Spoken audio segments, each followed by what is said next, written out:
Have you ever gotten a bad review or recommendation on Facebook? It feels like a stab in the heart. And it hurts your brand. In this video, I'm going to show you how to respond to negative reviews on Facebook to give you the best chances for a positive outcome. And stick to the end for a bonus power tip. It starts right now.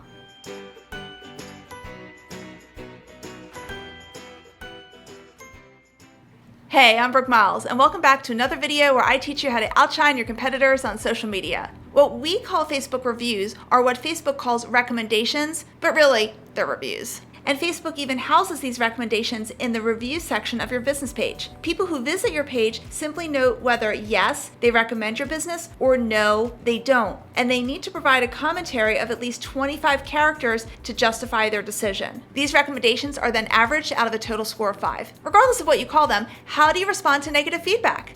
Here's what you need to do. First, answer right away. Okay, not in the immediate moment.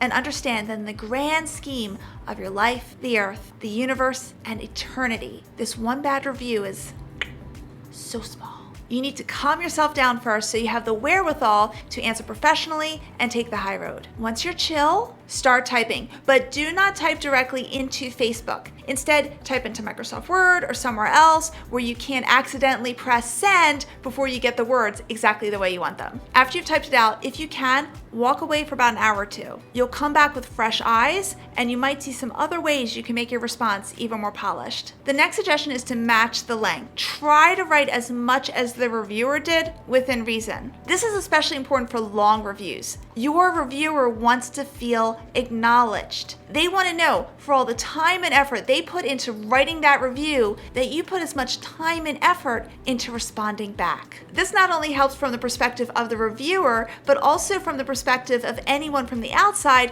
who is reading this back and forth correspondence. However, you don't want to air all the dirty laundry, and we'll talk about that soon. Next, be original. If you have previous negative reviews that you've responded to, do not copy and paste all or portions of your responses into this new response. This may seem obvious to you, but I kid you not, I have seen businesses do this, and it blows my mind. Please refer back to my previous statement that your reviewer wants to feel acknowledged. So cookie cutter doesn't cut it. Be original in your response in a way that's tailored just for them. You also want to thank them.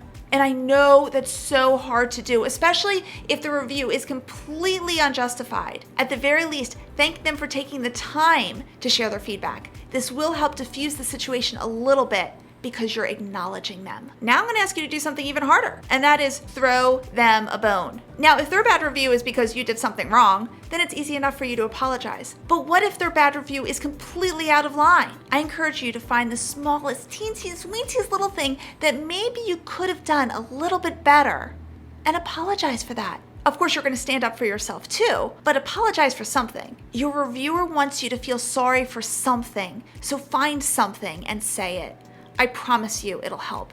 The next tip is to be courteous. Even if you want to be sarcastic or snarky, and believe me, that is like so my MO. I love sarcasm. Sometimes I just want to like, don't do it. You need to show not only your reviewer, but anyone else reading your response that you're a professional. Next, you want to take it offline publicly. You don't want to air all your dirty laundry in your response back. You want to have a private conversation. So answer as much as you can in the review, trying to match the length as best as you can, and then tell the reviewer you'd like to take it offline. You might say something like, we're sending you a private message now to continue the conversation, if you're able to send a private message. Or please contact us at blah, blah, blah phone number and ask to speak to Bob. He's expecting your call, if you need them to contact you. This has another huge benefit. It shows anyone from the outside that you're willing to go above and beyond and do anything and continue the conversation offline to resolve the situation. And if you resolve the issue offline with a reviewer, you might be able to persuade them to take down the recommendation.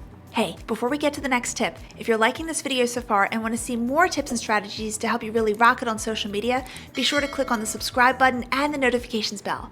Thanks. You should also bury the review. Of course, you want to get your ratings back up and you want to show people that you have more positive reviews than negative reviews. So the best thing you could do is ask your favorite customers to give their own review. And if needed, report the review. You'll see here that you can click on the 3 dots and then find support or report recommendation. So if a recommendation is offensive or completely off base, report it. No guarantees, but Facebook might take it down. Now for the power tip. Some of the advice I gave you about negative reviews also applies to positive reviews. And that's because even positive reviewers want to feel acknowledged. They took the time to write a positive review and support your business, so you should take the time to make them feel special. The specific tips today that apply to positive reviews are answer right away, match the length, be original, and thank them. And if you want more tips and strategies for your Facebook business page, check out the Facebook playlist in the top right. And I would be thrilled if you join our growing community of subscribers. Simply click on the Delaware ShoutOut icon in the top left. Thanks, and see you in the next video.